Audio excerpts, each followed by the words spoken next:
صلاة على حبيبك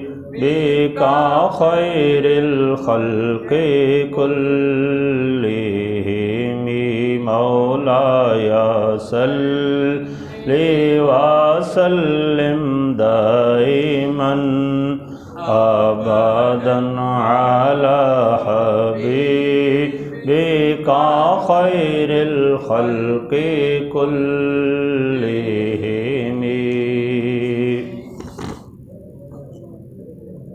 بسم اللہ الرحمن الرحیم. الحمد للہ رب العالمین والصلاة والسلام علی سید الانبیاء والمرسلین.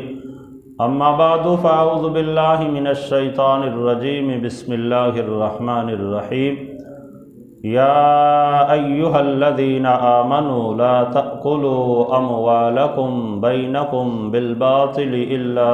ان تکون تجارتا عن تراض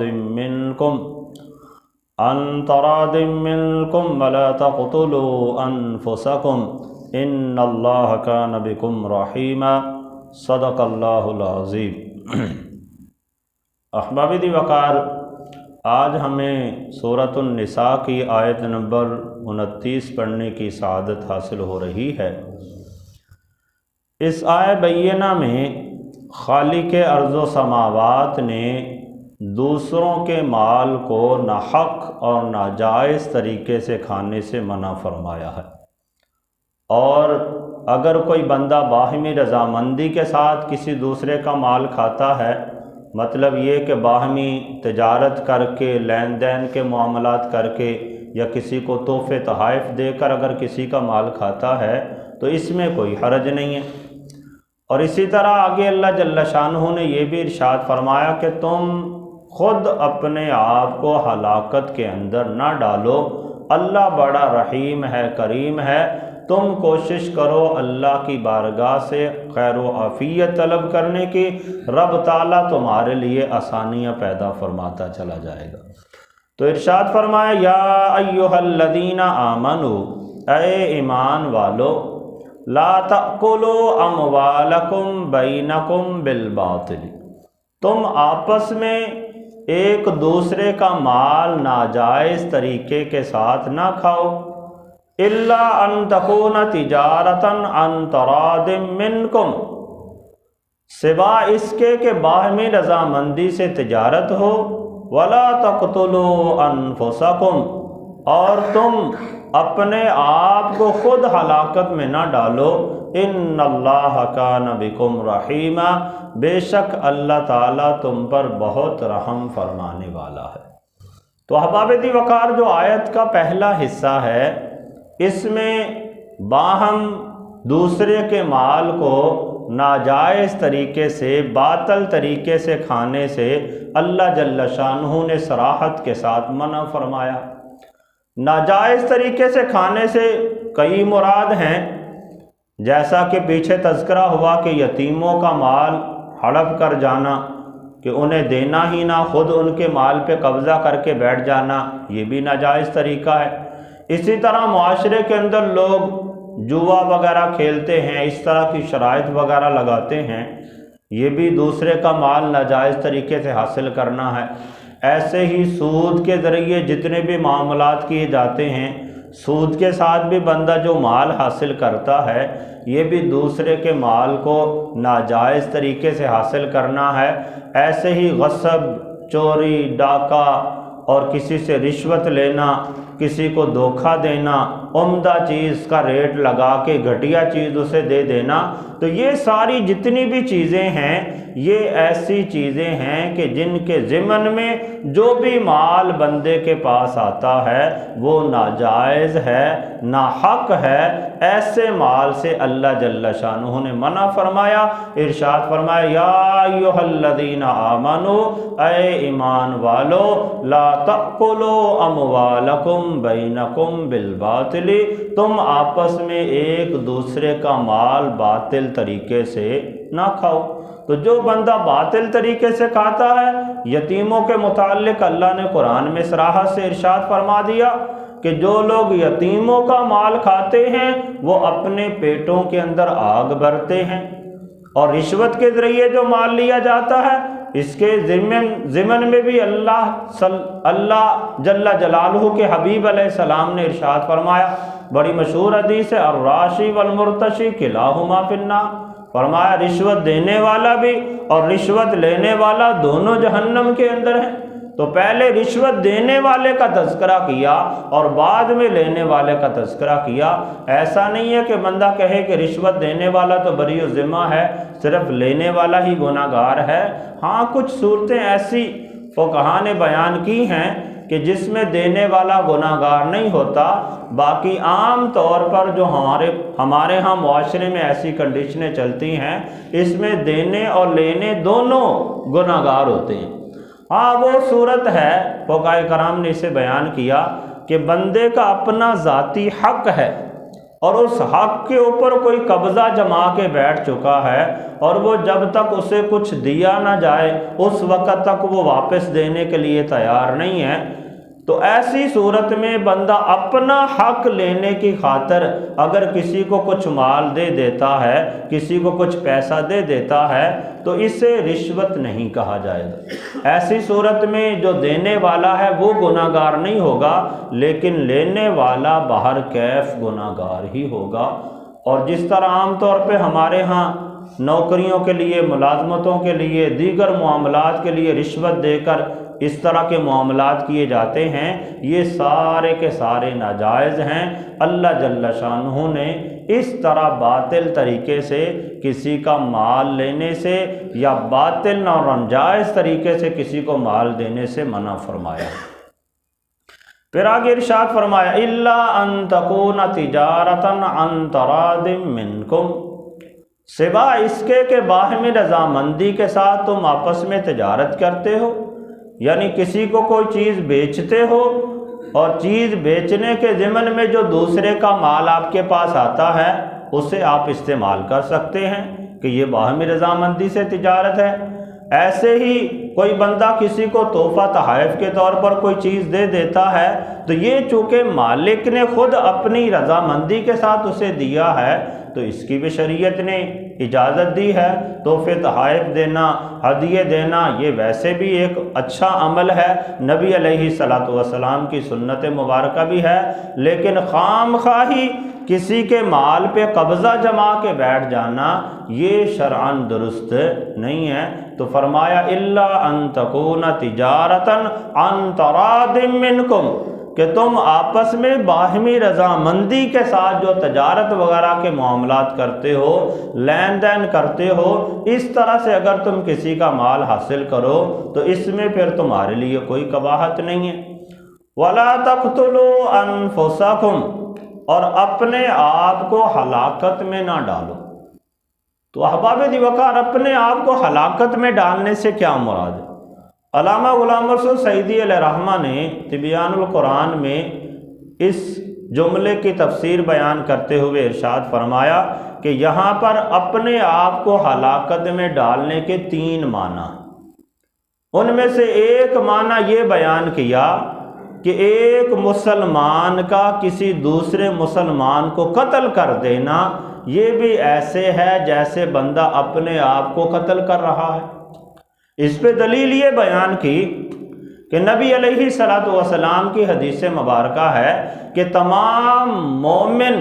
یہ آپس میں ایک جسد واحد کی طرح ہیں، ایک بدن کی طرح ہیں۔ تو اگر کوئی بندہ اپنے بدن کا کوئی عضو کاٹتا ہے تو یہ بھی ایسے ہی ہوگا جیسے خود ہی اس نے اپنا عضو کاٹا۔ تو ایسے ہی فرمایا کہ مومن چونکہ تمام کے تمام آپس میں بھائی بھائی ہیں، ایک جسد واحد کی طرح ہیں، تو اگر کسی مسلمان نے اپنے کسی مسلمان بھائی کو قتل کیا تو یہ فرمایا اسی ضمن میں آئے گا کہ وَلَا تَقْتُلُوا أَنفُسَكُمْ، تم آپس میں اپنے آپ کو قتل نہ کرو۔ تو اس چیز سے بھی اللہ جل شانہ نے منع فرمایا کہ کوئی مسلمان کسی دوسرے مسلمان کو اگر قتل کرتا ہے تو وہ ایسے ہے جیسے اس نے اپنے آپ کو ہی قتل کیا۔ دوسرا معنی اس کا یہ بیان کیا کہ کوئی ایسا کام نہ کرو کہ جس کی وجہ سے بندے کو قتل کیا جائے، مثال کے طور پہ کوئی شادی شدہ ہے اور شادی شدہ ہونے کے بعد اگر وہ زنا کر لیتا ہے تو اس کی سزا رجم ہے کہ اسے پتھر مار مار کے ہلاک کر دیا جائے، یا ایسے ہی کوئی بندہ کسی کو قتل کر دیتا ہے اور اس کے قصاص کے اندر اسے قتل کیا جاتا ہے، تو یہ بھی ایسے ہی ہے کہ جیسے بندہ خود اپنے آپ کو ہلاکت میں ڈال رہا ہے، یعنی بندے کو کوئی بھی ایسا کام نہیں کرنا چاہیے کہ جس کے ضمن میں یا جس کی سزا کے اندر بعد میں بندے کو اپنی جان دینی پڑ جائے، تو یہ بھی اسی ضمن میں آ جائے گی۔ اور اللہ جل شانہ نے اس سے منع فرمایا وَلَا تَقْتُلُوا أَنفُسَكُمْ، تم خود اپنے آپ کو ہلاکت کے اندر نہ ڈالو۔ اور تیسرا اس کا معنی یہ بیان کیا خودکشی کرنا۔ آج کل معاشرے میں عام طور پہ لوگ خودکشی وغیرہ کر لیتے ہیں، تو یہ خودکشی کرنا یہ بھی اپنے آپ کو خود ہلاکت کے اندر ڈالنے والی بات ہے، اور یہ اتنا قبیح عمل ہے، نبی علیہ السلام نے اس کی اتنی مذمت فرمائی کہ ایک مرتبہ حضور کی بارگاہ میں ایسا جنازہ لایا گیا جس نے خودکشی کی تھی، تو آقا کریم صلی اللہ علیہ وسلم نے اس کی نماز جنازہ پڑھانے سے ہی انکار کر دی۔